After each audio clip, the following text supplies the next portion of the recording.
Television ಶೋಗಳಿಂದ ಆನಂದಿಸಿ.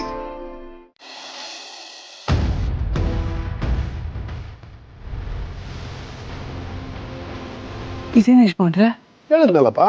ಇಲ್ಲ ಯಜಮಾನ್ರೆ, ಇದ್ರಲ್ಲಿ ಆಸ್ತಿ ಪತ್ರ ಮತ್ತೆ ನಿಮ್ಮ ಫಾರ್ಮ್ ಹೌಸ್ ಬಾಂಡ್ ಪೇಪರ್ ಎಲ್ಲ ಇದೆ.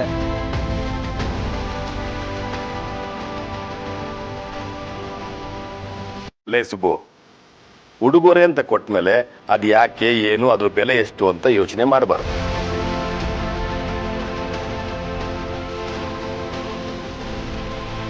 ಸುಮ್ಮನೆ ತಗೋಬೇಕು. ಅಣ್ಣ ನಿಮ್ಗೋಸ್ಕರ ಫಾರ್ಮ್ ಹೌಸ್ನ ಉಡುಗೊರೆ ಕೊಡ್ತಾ ಇದ್ದಾರೆ. ಇಲ್ಲ ಸರ್, ಬೇಡ ಯಜಮಾನ್ರೆ, ನನಗಿದು ಈಗ ತೊಗೊಳಕ್ಕೆ ನನಗೆ ಮನ್ಸು ಒಪ್ತಾ ಇಲ್ಲ. ತಗೊಳ್ಳಿ. ನಿಮ್ಮದು ಮೊದಲನೇ ದೀಪಾವಳಿ. ನೀನು ಬೇಡ ಅಂದರೆ ನನ್ನ ಮನಸ್ಸಿಗೆ ಬೇಜಾರಾಗುತ್ತೆ. ಒಪ್ಪಿಸ್ಕೊಳ್ಳಿ.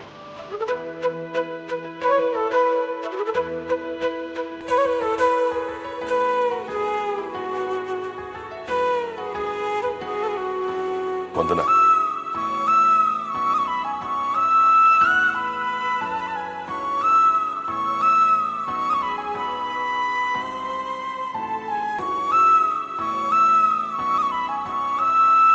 ಬಾವಾ ತಗೊಳ್ಳಿ, ಇದನ್ನ ನೀವೇ ಶ್ರಾವಣಿಗೆ ಉಡುಗೊರೆಯಾಗಿ ಕೊಡಬೇಕು.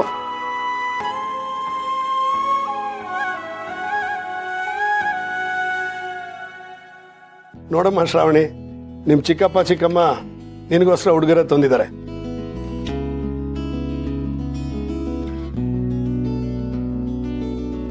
ಸುರೇಂದ್ರ, ನೀನು ವಂದನನೇ ಕೊಡ್ಬೋದಲ್ಲ?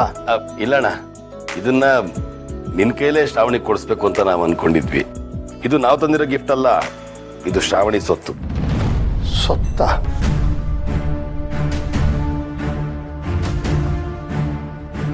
ಏನಪ್ಪ ಅಂತದ್ದು? ಸರಿ ಕೊಡಮ್ಮ, ತಗೊಳಮ್ಮ. ನಿಮ್ಮ ಚಿಕ್ಕಪ್ಪ ಇದು ಶ್ರಾವಣಿ ಸೊತ್ತು ಅಂತ ಇದ್ದಾನೆ. ಇದೇ ಥರ ನಿನಗೇನೇನು ಸೇರಬೇಕೋ ಅದು ಸೇರಲಿ. ಸುಖ, ಸಂತೋಷ, ಪ್ರೀತಿ, ಈ ವಿಷಯದಲ್ಲೂ ಕೂಡ ನಿನಗೆ ಸೇರಬೇಕಾಗಿರೋದೆಲ್ಲ ಸೇರಲಿ. ತಗೊಳಮ್ಮ, ಸಂತೋಷವಾಗಿರು.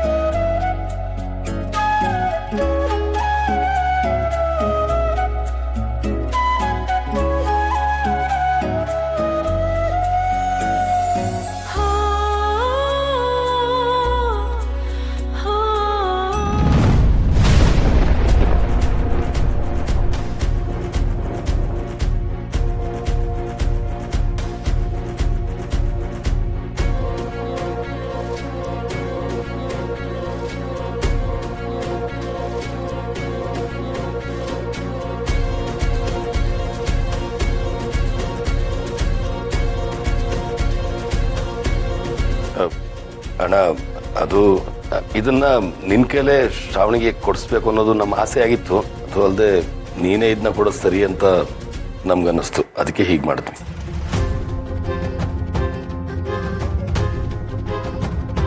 ಚಿಕ್ಕಪ್ಪ, ಇದು ನನಗೆ ಸೇರಿದ್ದು ಅಂತ ಯಾಕೆ ಹೇಳಿದ್ರಿ? ಶ್ರಾವಣಿ, ಈ ಬಳೆಗಳು ನಿನ್ನ ತಾಯಿದು.